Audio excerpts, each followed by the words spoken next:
responses to those questions will be posted on our website by the 15th, and I'll go over that again during the session.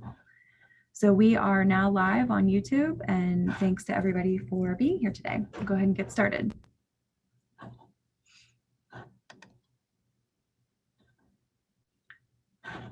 Oops. Okay. So I wanted to give you a little bit of background about our RFP. This is probably a little bit different than other RFPs that you've seen, but we're trying to accomplish a lot in a little bit of time, as you may have guessed. PlanRVA is a regional planning district commission that serves the 9 jurisdictions in the Richmond, Virginia metro region. And we're really excited about the outpouring of interest in this solicitation. So thanks first and foremost for that. This scoping meeting is intended to give a little bit of background and hopefully some additional information and insight into the services that we're seeking and where we are in our journey to be able to expand our public outreach and engagement activities here at the agency. So a little bit about our organization. Several years ago now, wrapping up in 2019, we completed a strategic planning process that helped us to redefine and align our work to our vision statement, our mission, and our values. So I've just shown kind of a snapshot of that here. Our vision is that we as a region are better together, and our organization, through our mission, provides support to our jurisdictions on resources and support needs that they have to be able to move key priorities forward. We like to think big picture. We're all about facilitating positive change in the region, promoting representation, and I'll talk a little bit more about what we mean by that in our public outreach agenda. Providing quality service in a cost-efficient way. As a public sector organization, we're always looking for opportunities to deliver quality services efficiently. And so the idea of doing more with less is our operating value, as well as a principle that we have in the region to be able to collaborate where it makes the most sense. And then finally, we're always committing to elevating talent and making sure that we're leveraging the best resources for learning and improvement that we can. So, as I mentioned, our strategic planning framework set forward a number of kind of core objectives for us. So this slide highlights that. Our first and foremost kind of top line objective is to create value in the region, really being a provider of support and services to our member jurisdictions in a way that moves their goals forward. We prioritize our work based on our customers' needs and interests.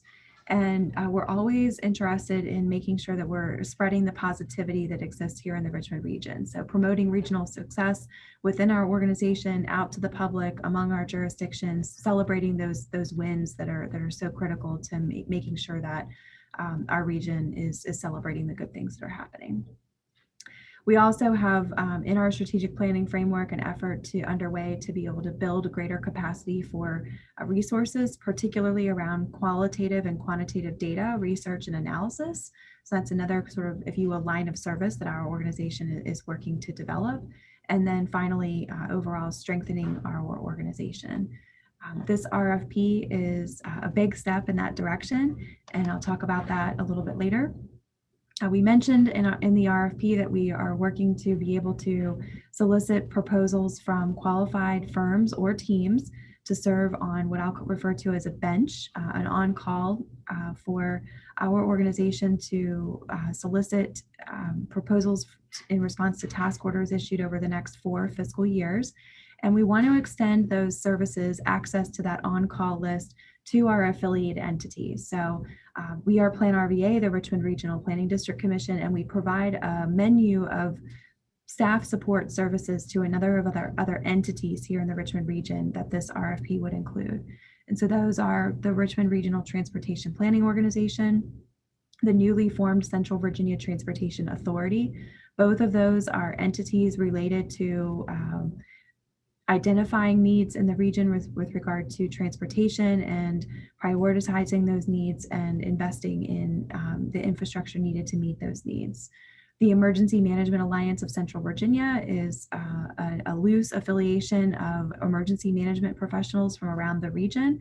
That footprint is a bit larger than that of PlanRVA, the RRTPO, or the CVTA, in that it serves a 25 jurisdiction region here in the Central Virginia area. But it is an exciting opportunity to be able to promote business continuity and preparedness, public preparedness, safety planning, and the like. We also are a member of the Capital Region Collaborative, which is a public-private sector partnership initiative here in the Richmond region to identify priorities and ways that the private and public sectors can work together to achieve our long-term goals for the region. So we'll talk about that a little bit. And then finally, we do provide staff support to another partner here in the region that is the Friends of the Lower Appomattox River. We refer to them affectionately as FOLAR. And we have one staff member who works exclusively with that organization to be able to fulfill the vision of the Lower Appomattox Trail Master Development Plan.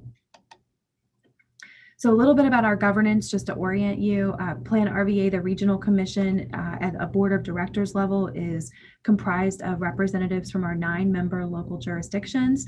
They are elected officials who were appointed by their local governing body to serve on our Board of Directors. Within that, they have an executive committee, and that's supported by a human resources roundtable. Those human resources professionals from the 9 jurisdictions who are on top to be able to support us and to coordinate with each other on matters of regional significance. We have a finance committee, and we have a finance directors working group, kind of the same parallel structure. The finance committee is members of our board, and the finance work group are the professionals in the local jurisdictions.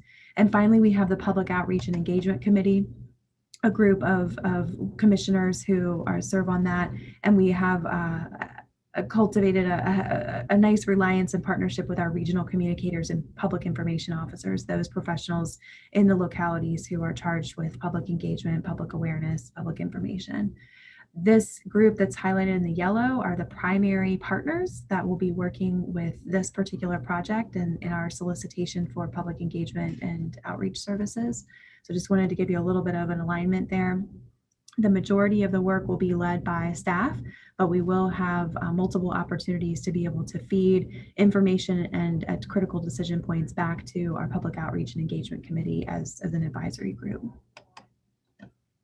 So following our strategic planning process, we were able to implement quite a few measures to be able to really kind of move on this journey that was identified in the strategic planning process. We updated our governance structure. The Public Outreach and Engagement Committee was formed out of our strategic planning process. So they are a relatively new group of big thinkers and idea generators. And so this has been an exciting probably 2 years or so for Sid and I to be able to brainstorm with those folks and hear where they think we have really opportunities to grow. We transitioned out of our strategic planning process to being referred to or calling ourselves PlanRVA. Our official and legal name still is the Richmond Regional Planning District Commission, but we made this transition with the logo information and everything behind me with PlanRVA, symbolizing our new commitment to the community and accessibility and public accessibility in particular. We also launched a new website out of that effort and have been slowly expanding content on that website. If you have had a chance to peruse, you probably have already noticed that it's a ton of content, but we work hard to try to figure out ways that we can keep it fresh and make sure that it still is a functional website that people can find what they need, but also browse and learn about things that they might not have gone to the website to look for originally. And finally, we did do an updated look and logo for the Richmond Regional Transportation Planning Organization and the Emergency Management Alliance. And so those logos and new look and color scheme are reflected on our website. And so that has been a big step forward. And last year, at the end of 2019, we were able to get an adoption of a newly redesigned public engagement plan specific for the RRTPO. In addition, we've implemented a handful of kind of tactical measures. I won't go over all of these, but I've highlighted them here. We've had a lot of ideas generated out of the committee and among staff in trying to find new ways to engage with the public. Most of our efforts have been very programmatically targeted and project-based, but this is kind of a list of those things here. But I would say that despite our many efforts, most of our Current initiatives are more at the tactical level, not as much at the strategic level. And largely that's due to our lack of unrestricted funding. So we've been able to, I think, accomplish a lot of things, but it's been at the program level, and we've had difficulty translating those accomplishments or best practices across our various projects. We're kind of start over every time we have a new project or initiative. We also worry that sometimes the identity of the programs or the projects that we are launching, supporting, managing, or reaching out to the public to raise awareness about are superseding in many respects the brand itself of PlanRVA, and our organization might be getting a little bit lost in the shuffle as we work to build the awareness of these individual programs. It would be no surprise to anybody to know that race equity has taken center stage here in the Richmond region, much like across the country. And so we've been trying to take a hard look at how we can incorporate race equity and other equity lenses to our outreach efforts to make sure that we're not leaving anyone out of the process. Our intention with this RFP is to be able to generate a more comprehensive and inclusive public engagement strategy. And so we definitely are mindful and watchful of different conversations that are happening here in the community to make sure that all are included. Finally, we do believe that strategy is necessary as a planning organization. You know, we are oriented that way to begin with, but we're really looking to be able to build a more comprehensive body of practice around public engagement, where it becomes kind of part of our internal DNA and operating mode as opposed to a step in the process on a given project. And finally, we've learned a lot in the last year. Best laid plans for 2020 have probably fallen through for a lot of folks, but have learned a lot through the process about how to leverage new technology resources. PlanRVA itself has stepped up in a number of ways and being able to leverage platforms that we'd never had exposure to before. And so we want to take stock of those lessons and see what we can carry through in the future, even beyond when we're in a forced situation to convene virtually. So we've kicked off this RFP, just wanted to kick off, give you a little bit of background. We're really looking to be able to leverage professional expertise. Our organization is small. We are a small but mighty team of about 25 folks. That includes 5 part-time staff members and 20 full-time staff members. So we are focused pretty heavily on planning activities of the organization and project management, and have not to date cultivated the internal expertise around public engagement, marketing, communications, PR, any of the suite of services that were included in this RFP. So we're really looking to jumpstart our efforts in developing a comprehensive strategy utilizing that professional expertise. And our hope is to really be able to move this forward to become a critical part of our organization. I'm not sure that on the long term we will completely remove opportunities to work with external consultants. We've found that the use of professional expertise is often helpful, but we do want to build some more, I would say, internal capacity or muscle on many of the activities so that we can find that right mix of what we can manage in-house versus what we need to outsource. And then finally, we want to be able to increase our responsiveness more and more, given the imperatives that are coming through in federal and state programming around equity and inclusion. We want to make sure that we're staying up to date and that we have the capacity to respond to grant opportunities as they come along for our organization. So the RFP is structured sort of in 2 levels. We have an open solicitation for qualified firms to submit proposals to serve on our on-call or bench list of consultants. The idea is that our on-call team would be with us for a period of at least 4 fiscal years, and that we would be able to release over that time period specific task orders requesting qualifications, experience, relevant experience, quotes for completing the work specific to those requests. So that first level is required. We're asking anybody who solicits who responds to the solicitation that they submit all the required information to be considered for the on-call team. There's a second level in the RFP that is a series of task orders. We've included 3 that are project specific. These are formed in a way that would likely be consistent with what you would see over the life of the on-call program. And we definitely would expect that additional task orders would be forthcoming on a fairly regular basis over the next 4 fiscal years for us. And I should mention 4 fiscal years for us are July to June terms through the end of that cycle. So one of the things that we also wanted to do, and we took care to incorporate language, is to make sure that our member jurisdictions and affiliated organizations could access the on-call list through cooperative procurement. So we've included that language. And so it is possible that additional task orders might be issued, not on our behalf, but on behalf of those member jurisdictions or other public entities here in the Richmond region. So I just wanted to kind of hit a couple of highlights in the request for proposal to make sure that it comes through clearly, some of the things that we're looking for. As I've mentioned, we are committed to being incredibly intentional with regard to inclusion of all persons. We want to make sure that we are adopting a strategy that is considering inclusivity across our region. It's a diverse region, and we want to make sure that we're creating avenues for anyone and everyone to be involved in the planning process here in the Richmond region. So with that, we want to make sure that there is a focus on equity and equitable inclusion as it relates to public outreach. We're also very interested in knowing what we don't yet know.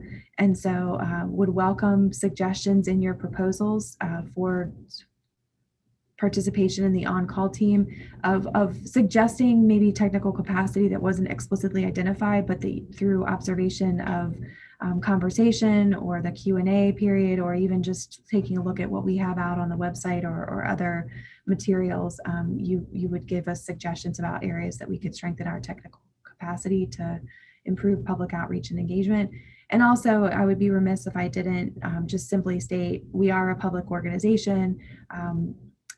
99.999% of our funding is through grant programs administered through the federal and state government, with local dollars contributing to be able to match those grants.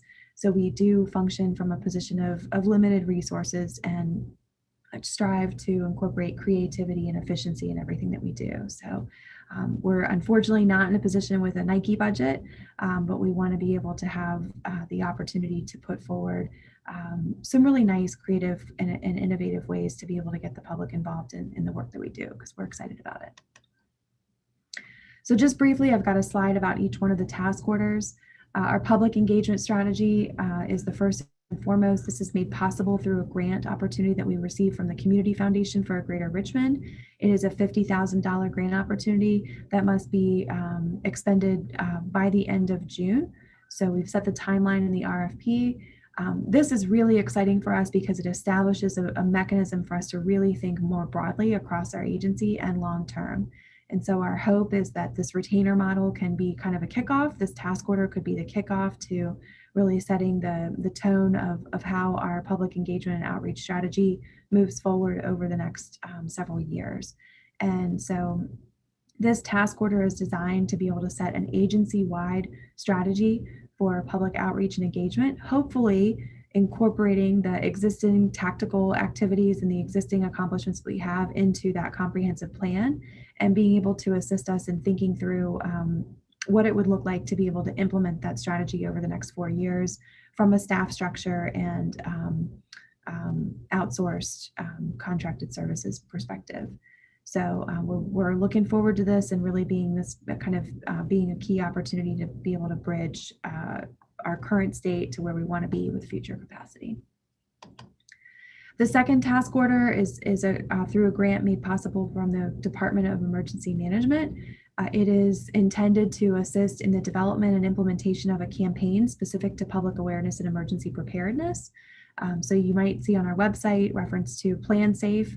That's our initiative to be able to make sure that community members, individuals, families, small businesses, large institutions, regional partners are all thinking about what continuity in the wake of a disaster might mean for them. Business continuity is a new area that we identified in the plan in the RFP that we'd like to explore to determine whether or not we could take the existing work and the campaign materials for general public awareness and really focus that on some special priority populations, including small businesses, And we want to make sure that we're sort of driving the call to action here. First and foremost, be prepared, think about preparedness, understand the importance of it. But then how do we get people involved in being able to share that message and think more long-term about how to get involved in the community of emergency preparedness? The third and final task order included in this solicitation is really specific. It's a project to update our emergency preparedness guide. We have a booklet now that we've been using for several years and is from a graphics perspective out of date with the current branding of the Emergency Management Alliance, and would like to make some content updates, have kind of an overall refresh of the look and feel and readability, make sure that it's accessible to our targeted groups, not just through the physical form of the printed booklet, but digital formats as well, and be able to make sure that that redesign continues to allow for distribution at in-person events, but different ways that we could increase the accessibility and utility of the content through other media. So from a timeline perspective, we're asking that submissions for Q&A be submitted by February 12th. We'll turn around responses and post answers to all of the questions that have been submitted by February 15th. Those will be posted on our website alongside the solicitation and other updates that may be available, including a link to this recording. Final submissions are due on February 26th. We are looking to be able to make announcements by March 12th. So we are working on a pretty fast track to be able to get the on-call team in place and to be able to get the 3 task orders kicked off and underway. We do have an option during the week of March 8th for in-person, virtual interviews. And so we do ask that you hold your calendar if you're planning to submit, depending on the range of proposals that we receive. We expect that we will be hosting interviews with a small panel to be able to talk through proposals and hear about approach and that kind of thing. So we do hope to kick off all 3 of the initial task orders in March. We've laid out the timeline within each of those in the document, so each of them have a little bit of a different time frame on them, but definitely are eager to get started in that. And to the extent possible, we want to use those as our examples for moving forward and really feed into our fiscal year 2022 planning process. So I'll touch a little bit on the qualifications and experience and what we're looking for in proposals. Obviously, we're looking for a description of the technical expertise that our prospective partners would bring to the table. Relevant engagements, familiarity with and success in the Richmond region is important. I want to stress that while we're not excluding any proposals from outside of the area, we do want to emphasize the importance of our commitment to connecting with members of the Richmond community. And so we want to make sure that the strategies and the proposals that we receive are considerate of Richmond's history, Richmond's current climate, and Richmond's sort of current challenges around public engagement and involvement. And we want to be making sure that we're tuned in and dialed into our particular and unique circumstances.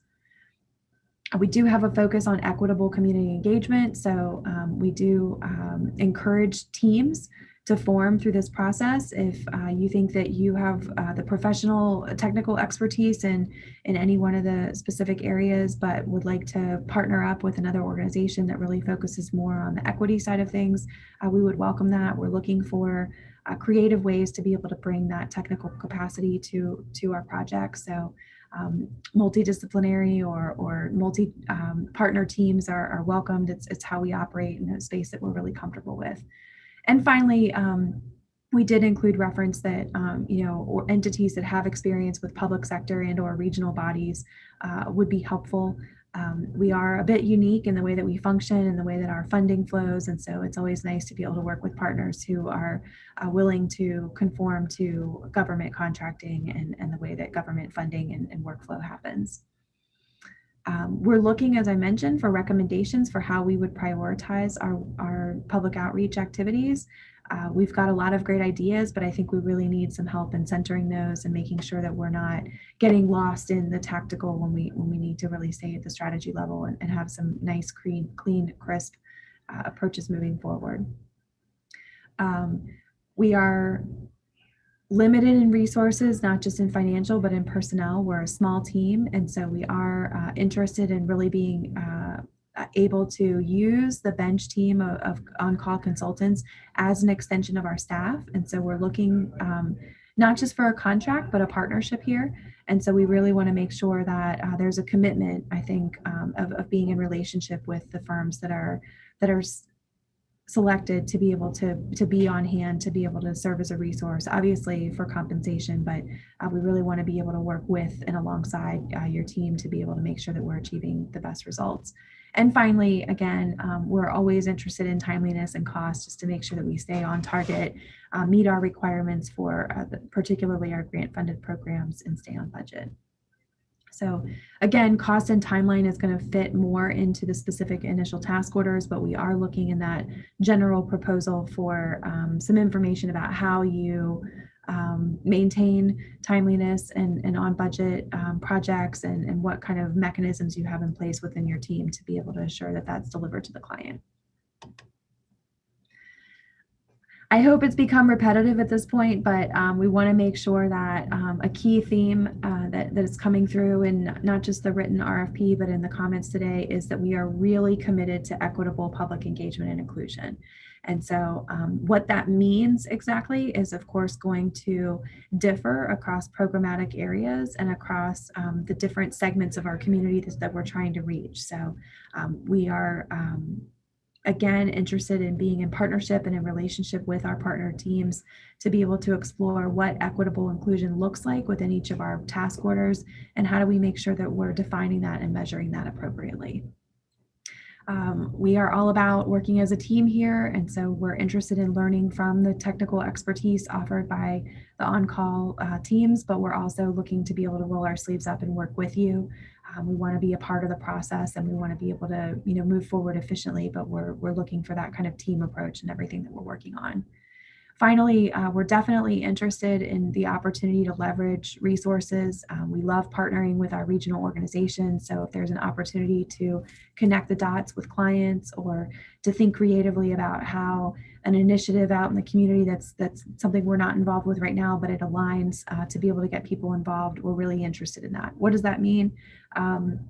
We're constantly exploring ways that we could use creative mechanisms to get people involved. We don't need to host every one of our own input sessions. If we can piggyback with a community event or an existing program that's getting people involved and talking about issues that are relevant to the work that we're doing, we want to piggyback on that and leverage that in a way that makes sense for the people that we're trying to reach. Finally, we are fiscally constrained. So when we say we have an upper limit on each of our task orders, we are serious, and we're looking to be able to maximize the dollars that are available. We'll try to be always upfront about the resources that we have available, and make sure that it's clear to any of the prospective bidders what our constraints are financially, but we're looking for a lot of creativity to be able to live within those limits, but get a lot of bang for the buck. And finally, as I mentioned before, hopefully the theme carries through. We're looking for the opportunity to really build our capacity through these partnerships, and the selected firms being an extension of our staff, but also being able to gain, I think, internal capacity to be able to build, something we think we might be able to undertake internally. And so how do we build that skill set internally to be able to do that? So that is the end of the official slide deck for the program.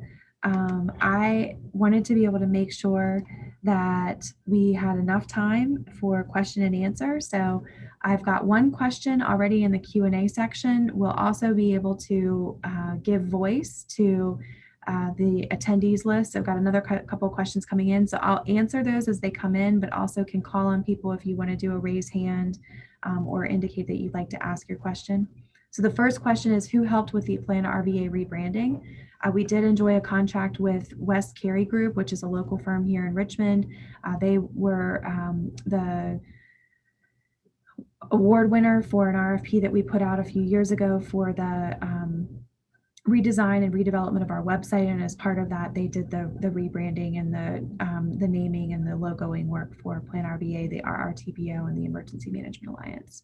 How many awards will be made? For the task orders, one. We will select one. For the actual on-call list, I think we're thinking in a ballpark of around 5 to 7, no more than that. We want to make sure that we're not overcomplicating things, but we want to make sure that we've got a good composite of resources available to us. Largely, that number will depend on how specific the technical expertise is coming in from the proposals. So if we have a proposal that's very limited to a particular focus area, we'll likely have more, but if we have kind of more comprehensive team approaches coming in, it might be less. But I would imagine it would be somewhere between maybe 3 to 7 would be a sweet spot for that. John Newman, I saw you are next, so I'm going to allow you to talk and you can ask your question. Thanks, Martha. Actually, I'll throw in John, can you hear me? Yeah, I can hear you. Yes. Can you hear me? I see that you're talking, but your sound isn't coming through for me, so there might be an issue with the Sid, can you hear me? Okay. I'll ask and maybe Sid can then translate. You can. Can you relay the question to me? Because I'm not able to hear him. So Sid, 2 questions. First would be, hang on for a second, because you already answered one of them. On the bench contract portion of it, how do you want the question of either hourly rates or costs addressed as far as that is concerned? Because we're not going to be, in that case, we're not going to be answering the question based on a specific budget. And then the other thing is there any way to anticipate ballpark number of potential task orders per year? Okay. So one of them was regarding hourly rates, right? Could you repeat that one more time? Yeah. So just trying to get a sense of how you want, if you're answering the bench contract question where you're not bidding on a specific project with a specific budget, how do you want us to address cost structure? Do you want us to say we do hourly rates, or we estimate, just to get a sense of if cost is limited? Is limited, how are we going to be judged in that area? And then the second one again is there any way to guesstimate how many task orders to anticipate, let's say, on an annual basis? Okay, so this, one of the questions is there a way to, determine how many task orders, in the future would they be, and then the cost structure for the RFP as well too. Thanks, Sid. I apologize. I fixed my problem on my end, so I heard the last part. I'll answer your second question first. I would estimate that we would see at minimum maybe 2 to 3 requests a year. A large part of this is we are moving into new territory ourselves, and so public outreach and engagement is a component of everything we do, but we'll be actively looking for funding streams to be able to support the work that would come through on task orders. But I would say at a minimum, I would 2 to 3 requests a year.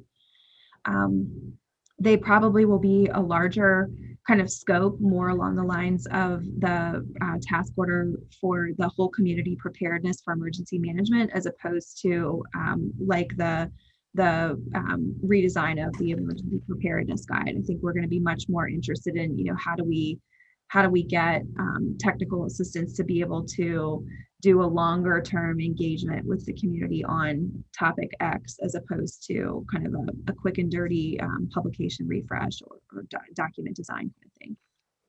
The first question that you asked, it's a good one. Frankly, we're going to be looking at ease of management for the contract and how that would stack up to contract management requirements with our grant funders. So I can tell you that we are positioned in most of our federal and state grants to be able to fund projects that are managed or billed on a time and materials basis. If you do a kind of a total cost deliverable budget, that's fine too, and oftentimes it actually works a little bit better. But we're interested in being able to make sure that we can match expenditures to progress.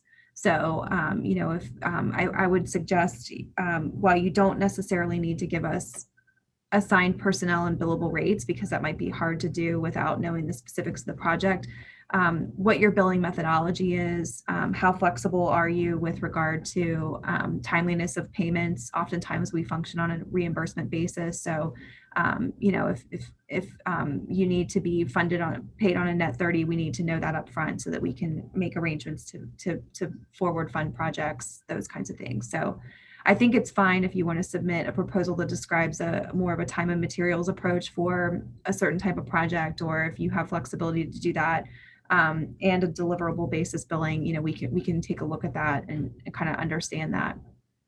I hope that answered your question. Yeah, that was great. Thanks. I appreciate it.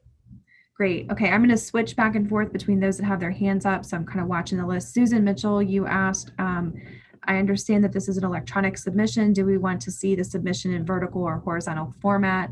Is there a page size or page limit? There is no page limit. I would like to ask that any submissions be printable on a normal standard printer. We don't have to go to a printing company to be able to submit. So page size, it'd be great if you can let us know if it needs to be printed on something other than a standard 8.5 by 11. We have capacity here at our office to be able to print on both tabloid and legal size paper. So either one of those would be fine. References would be great. It would be great to be able to tell us, experience that's similar to our organization or projects that we've identified. You can give contact information for references as well. That would be wonderful. Submission in vertical or horizontal format. I don't know that we have a preference. If you want to use this as an opportunity to show your creative, possibilities, that would be great. But we don't have an expectation, nor do I think we'll assign value to vertical versus horizontal. Rachel asked, what are your biggest struggles with racial equity currently? To just be very candid, we're a pretty homogenous group of folks here in our staff. We're all higher educated than the median here in the region. We're all, by virtue of our educational status, in a pretty similar socioeconomic class. And so, and we're pretty homogenous from a racial perspective too. We do have some diversity from a race and ethnicity perspective, but it's not necessarily representative of the region, and certainly not representative of some of the jurisdictions in our footprint. So we're mindful of the fact that we speak in a jargon and a time frame that is not always, I think, accessible to folks that are just trying to figure out what tonight's going to look like, and we're trying to introduce topics about what the next 20 years should be. And so I think that that's a big part of it, Rachel.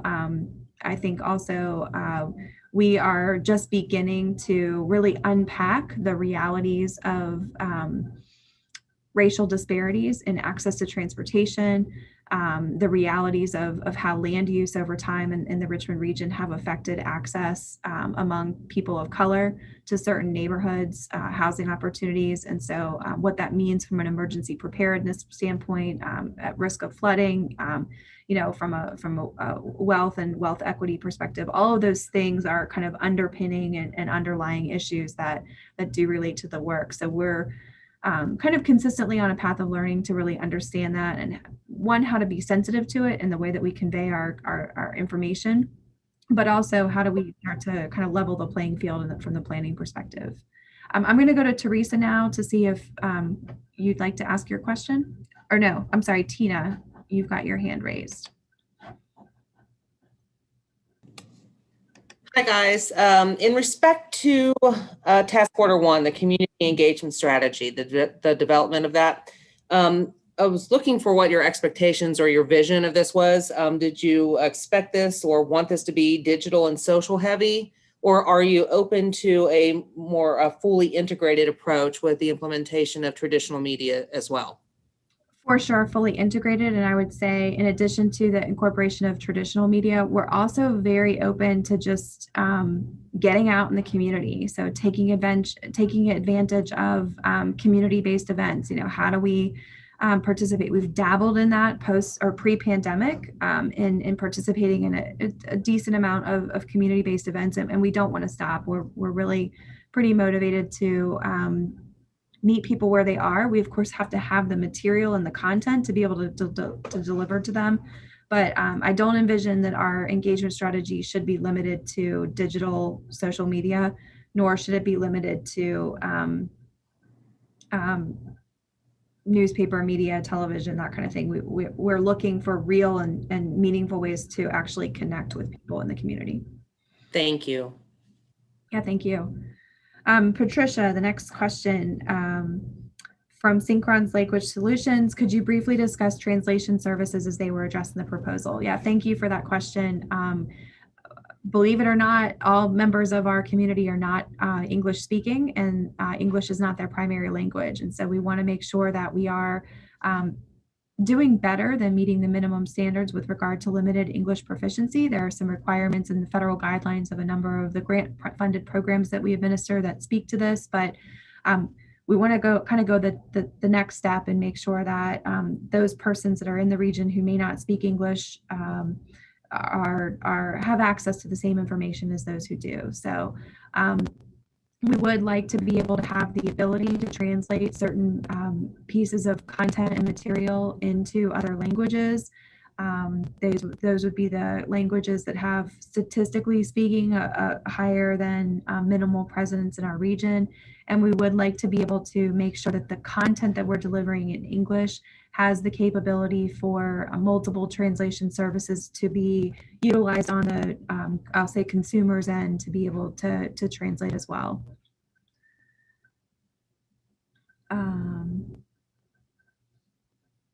Okay, so how should media fees be shown? Recommendation on spend or total budget? How should media fees be shown? I'm not sure I understand that question, so I might need to ask for some clarification.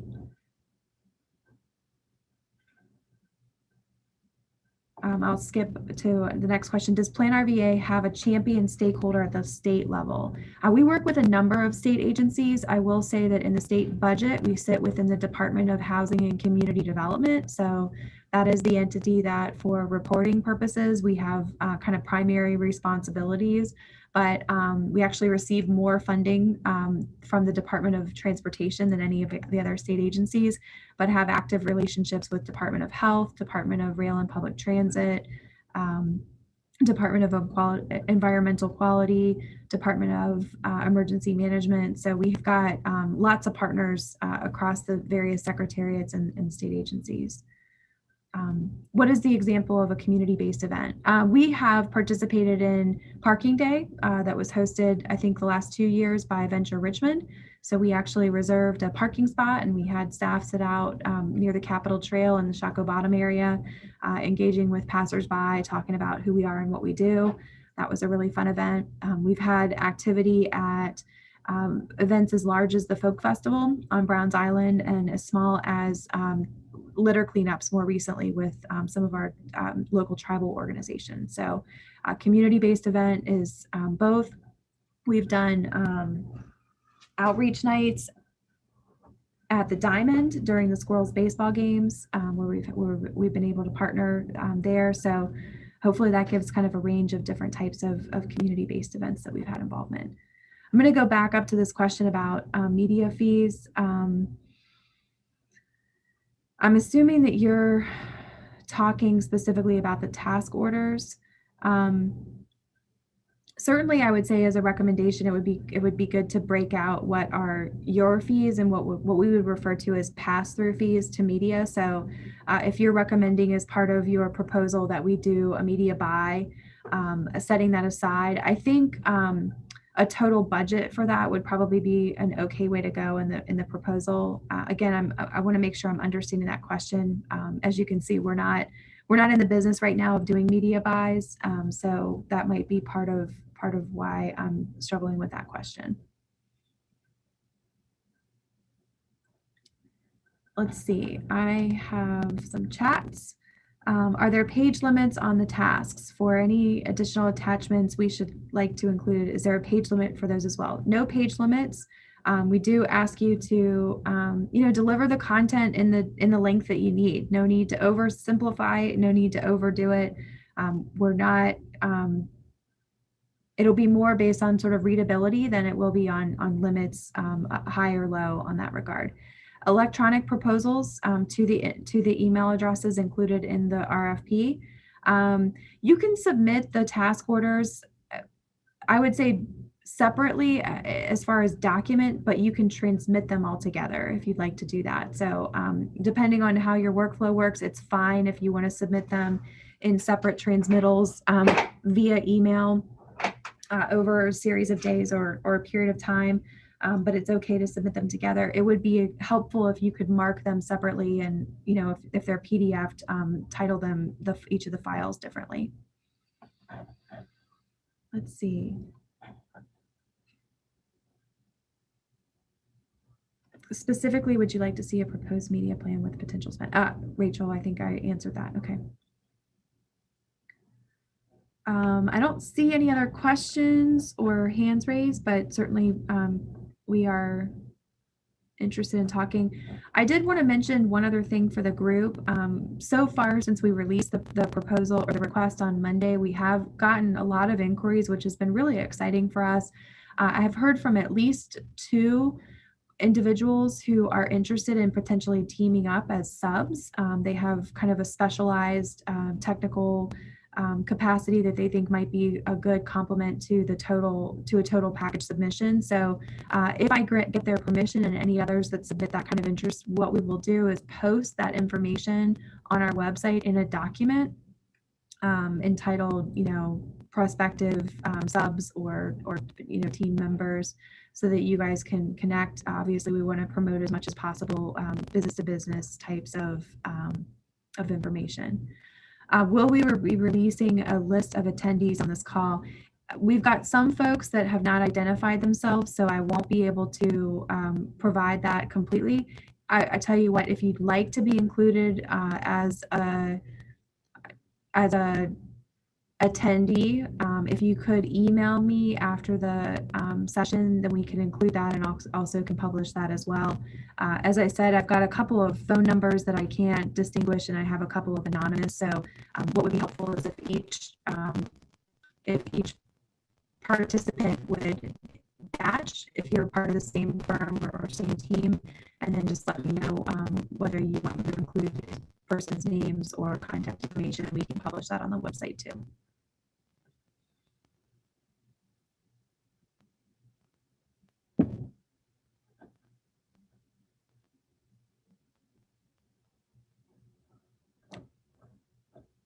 Any other questions or anything I've missed? Scrolling through just to make sure.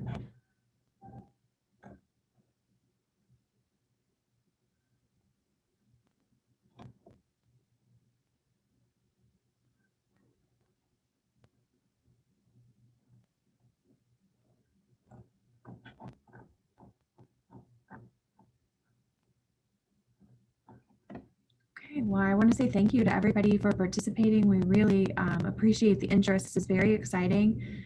There are 25 attendees on the webinar today, and we will have this available within the day to be able to access. If you do go to our YouTube channel now, you'll be able to see this.